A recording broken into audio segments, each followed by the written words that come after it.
on yet again to another Ticket Freaks 212. I'm your host, Carlos C, and as always, we're here to talk to you about movies. On today's movie topic, we'll be There's a discussing lie that Rush. all drivers tell themselves. Death is something that happens to other people. What kind of person does a job like this? Each year, 2 of us die. Merciless 1970s rivalry between Formula One rivals James Hunt and Niki Lauda.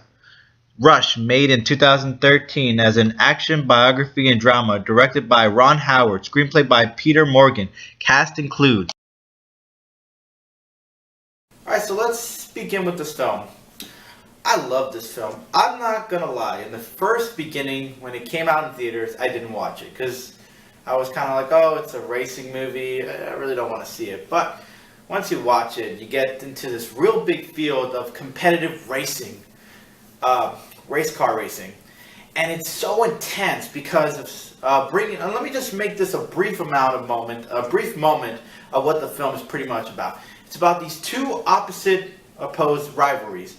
And they get into such a competitiveness that they would be willing to show each other off that they are the best at one over the other. And it's an intense film with such an electrifying rivalry. It was just one of these films that I just thought was well done. When you put into an atmosphere of a life or death situation sport, along with two people who are completely opposite from each other, and they just want to go one-on-one with each other to show who is better than the other one in any which way or form, then you got a movie. And Ron Howard really brought it together. This is based on a biography of an actual true story of two rivalries, of two race car drivers. And let me tell you, heck of a movie. Just so intense, so riveting, such great atmosphere, beautifully shot, beautifully visually directed. It was one of these films that I couldn't get out of my head. I almost wanted to race my car. And I have a CRV. So that car is not really anything you can actually drive. Or race, sorry. But let's talk about from the very beginning, middle, and end. From the beginning of the film, it gave you the surface of the rivalry between the two. And then the middle gave us the intense rivalry that had just began. And then the ending gave us the respect of the two competitors. What a film with such great atmosphere of intensity. And two of the best actors to play it, Daniel Bruhl and Chris Hemsworth. Now, let me just tell you this. They picked these two guys, I believe, not only because of their performance, but because they had the similar looks of the actual original people who were competitors. Chris Hemsworth looks really more like the guy. I don't know, Daniel Bruhl still has that similar quality, but these two together were just, it was amazing to see these two on the screen competing with each other, because you can see this dedication. I didn't think Chris Hemsworth at all as Thor at that moment. I just thought, let me just tell you this. Red Dawn, not as great as performance. Not as great as a movie. Cabin in the Woods, not as great as a movie. Still entertaining, but not as great as a movie. This film, I really think, has stepped him up as an actor. Gave us a chance to see him in a better form than we do see him as the mighty Thor. Being driven around 170 miles per hour? This thing's a bomb on wheels. And we really got to see his intense rivalry with Daniel Bruhl's character, and I thought it was greatly directed with such great performance from them.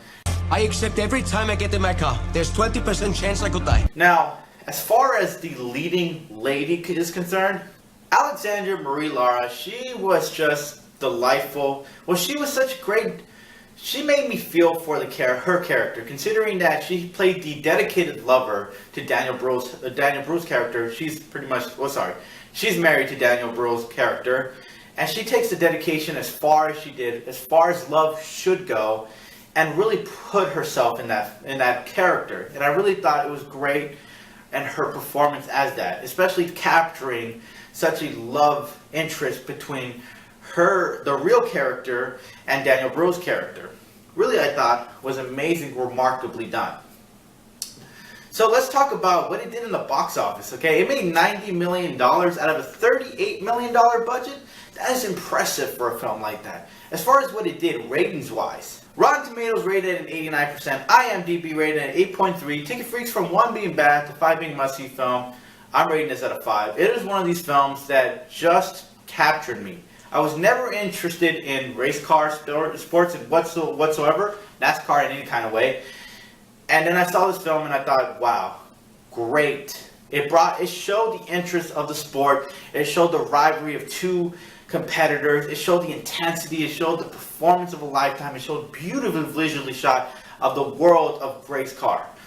And I don't know what else to say about it. I will give you a fair warning though. It does have a brief moment of disturbing scenes. Again, it does have a brief moment of disturbing scenes. So if you're not comfortable with that, I don't recommend this movie for you. Other than that, it's still a take-free choice to watch. I recommend it to everybody.